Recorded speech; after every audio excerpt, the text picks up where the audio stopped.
이사야 28장 1절부터 13절까지 말씀입니다. 함께 봉독하겠습니다. 에브라임의 술 취한 자들의 교만한 면류관은 화 있을진저, 술에 빠진 자의 성 곧 영화로운 관같이 기름진 골짜기 꼭대기에 세운 성이여, 쇠잔에 가는 꽃 같으니 화 있을진저.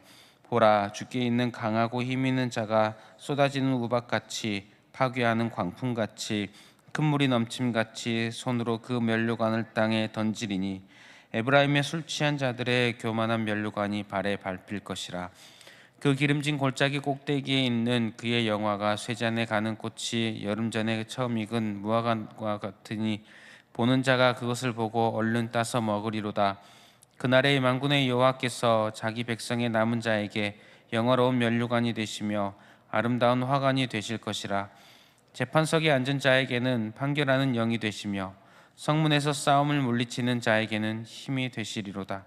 그리하여도 이들은 포도주로 말미암아 옆걸음치며 독주로 말미암아 비틀거리며, 제사장과 선지자도 독주로 말미암아 옆걸음치며 포도주에 빠지며 독주로 말미암아 비틀거리며 환상을 잘못 풀며 재판할 때에 실수하나니, 모든 상에는 토한 것 더러운 것이 가득하고 깨끗한 곳이 없도다. 이들이 이르기를 그가 누구에게 지식을 가르치며 누구에게 도를 전하여 깨닫게 하려는가? 젖떨어져 품을 떠난 자들에게 하려는가?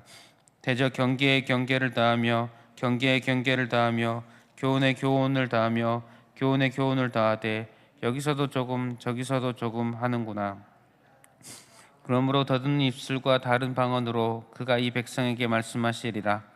전에 그들에게 이르시기를 이것이 너희 안식이요 이것이 너희 상쾌함이니, 너희는 곤비한 자에게 안식을 주라 하셨으나 그들이 듣지 아니하였으므로, 여호와께서 그들에게 말씀하시되 경계에 경계를 더하여 경계를 경계를 더하며 교훈에 교훈을 더하며 교훈에 교훈을 더하고 여기서도 조금 저기서도 조금 하사 그들이 가다가 뒤로 넘어져 부러지며 걸리며 붙잡히게 하시리라. 아멘. 오늘은 에브라임을 향하여서 하나님께서 말씀하십니다.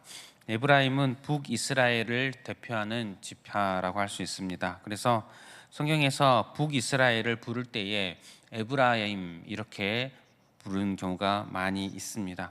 오늘도 에브라임 하면서 북이스라엘을 부르는 것으로 이해할 수 있습니다. 1절에 이렇게 말씀합니다.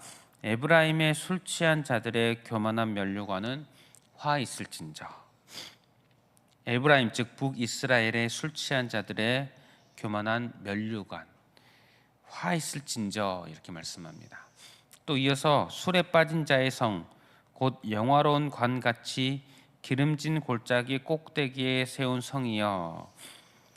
술에 빠진 자의 성 곧 영화로운 관같이 기름진 골짜기 꼭대기에 세운 성, 아마도 북이스라엘의 수도 사마리아 성을 말한 것으로 보입니다. 그것을 향해서 쇠잔에 가는 꽃 같으니 화 있을진저 이렇게 말씀합니다. 1절은 북이스라엘에 화 있을진저 이렇게 선언하십니다. 그들의 모습이 영화롭고 기름집니다. 꼭대기에 성을 세울 만큼 견고하고 번영하였습니다. 그러나 술에 빠지고 술에 빠져 있습니다. 그 번영을 누리고 즐기고 있는 것입니다. 그런 그들에게 그런 북이스라엘에 화가 있을진저라고 말씀을 하고 계십니다. 그래서 계속 말씀하시기를 2절부터 4절을 보면, 보라, 주께 있는 강하고 힘 있는 자가 쏟아지는 우박같이 파괴하는 광풍같이 큰 물이 넘침같이 손으로 그 면류관을 땅에 던지리니, 그들의 면류관을 던집니다. 3절은 에브라임의 술 취한 자들의 교만한 면류관이 발에 밟힐 것이라. 4절은 그 기름진 골짜기 꼭대기에 있는 그의 영화가 쇠잔에 가는 꽃이 여름전에 처음 익은 무화과와 같으리니, 보는 자가 그것을 보고 얼른 따서 먹으리로다. 에브라임 즉 북이스라엘이 멸망할 것을 이렇게 표현하고 있습니다. 실제로 북이스라엘은 얼마 안 되어서 아수르에 멸망을 합니다. 그 어떤 번영, 그 어떤 영화로움, 영원하지 않음을 봅니다. 영원하신 분은 오직 하나님 뿐이심을 고백합니다. 우리는 잘 알고 있습니다. 풀은 마르고 꽃은 시듭니다. 그 어떤 나라도 영원한 나라는 없습니다. 오직 하나님만 영원하십니다. 영원하신 하나님은 번영을 주시기도 하고 또 그 번영을 없애기도 하십니다. 그러니 우리가 의지해야 할 분은 하나님이십니다. 5절에 말씀합니다. 그날에 만군의 여호와께서 자기 백성의 남은 자에게 영화로운 면류관이 되시며 아름다운 화관이 되실 것이라. 하나님께서 하나님의 남은 자에게 영화로운 면류관, 아름다운 화관이 되실 것이다. 심판받는 북이스라엘은 그들의 면류관이 있습니다. 그러나 대조적으로 하나님께서 결국은 면류관이 되시며 화관이 되실 것이다. 에브라임의 면류관은 에브라임의 번영을 보여줍니다. 그들이 누린 영화들, 그들이 이 땅에서 의지하는 많은 좋은 것들, 그러나 그것들은 영원하지 않다는 것입니다. 오직 영원한 분은 하나님이시니 우리가 면류관으로 삼으실 분은 하나님뿐이라는 것을 우리 오늘 말씀을 통해 보게 됩니다. 그러나 북이스라엘의 모습이 어떠합니까? 교만합니다. 에브라임의 술 취한 자들의 교만한 면류관. 교만해서 술에 취해 있습니다. 단순히 술을 마셨느냐 안 마셨느냐 이런 말이 아닌 것을 잘 아실 것입니다.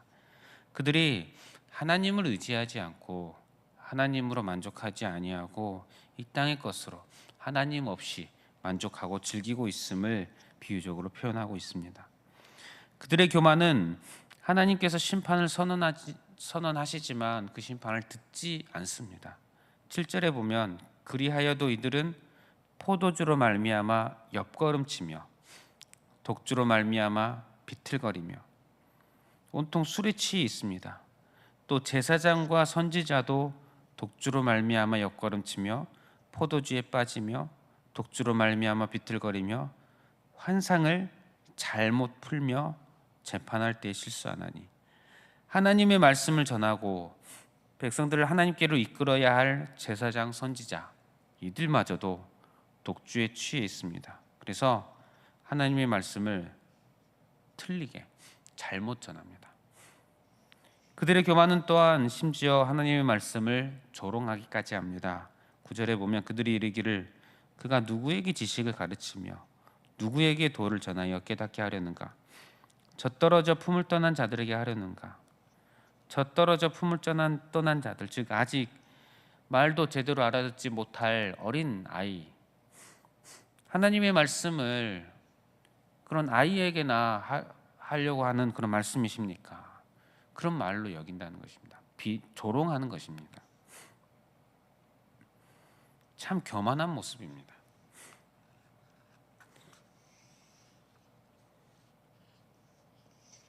오늘 우리는 이 북이스라엘의 모습을 보면서 참 우리가 얼마나 교만하고 어리석은 사람들인지 우리의 모습을 또한 발견할 수 있어야 할 것입니다. 참 우리는 어리석습니다. 하나님의 말씀이 선포됩니다. 하지만 매번 그 말씀을 제대로 의지하지 못하는 것이 저와 우리들의 모습인 줄 압니다. 우리는 내 귀에 달콤한 것들만 듣고 싶어 합니다. 내가 듣기에 기분 좋은 말씀에 아멘이 됩니다. 하지만 내 귀에 쓰게 들리는 것은 잘 듣고 싶어 하지 않습니다. 그러나 우리가 이사야를 새벽에 계속 보고 있는데 어떻습니까? 선지서의 말씀들은 더 많은 경우 쓰디 쓴 말씀들이 훨씬 많습니다. 이스라엘 백성들, 하나님의 백성들이 아마도 듣기 싫어할 만한 말씀들. 하나님 제발 그렇게 말씀하시면 안 돼, 그렇게 말씀하시면 그렇게 말씀 안 하셔야 되지 않겠습니까? 그렇게 말씀하지 마십시오 하고 싶어지는 그런 말씀들이 가득합니다. 하지만 어떻습니까? 하나님은 계속해서 반복해서 말씀하고 계십니다. 반복해서 죄를 지적하시고 반복해서 심판을 선언하시고, 그래서 결국 원하시는 것은 죄를 깨닫고 죄에서 돌이키기를 원하고 계십니다. 성도 여러분, 말씀이 나의 마음을 흡족하게 할 때가 있습니다. 하지만 그런 경우가 많다기보다는 말씀이 나의 마음을 아프게 할 때가 더 많아야 한다고 생각을 합니다. 말씀은 기본적으로 우리의 마음을 아프게 하는 것입니다. 왜냐하면 하나님의 말씀은 나의 죄에 대해서 나로 하여금 직면하게 만드는 것이기 때문입니다. 성경에 말하는 십계명의 역할이 그것입니다. 십계명은 내가 죄인이라는 것을 직면하게 만드는 역할을 합니다. 그리하여서 내가 죄인이라는 사실로 인하여서 아파하게 만듭니다. 영혼 깊이 아파서 떨리게 하는 것, 그것이 바로 하나님의 말씀입니다.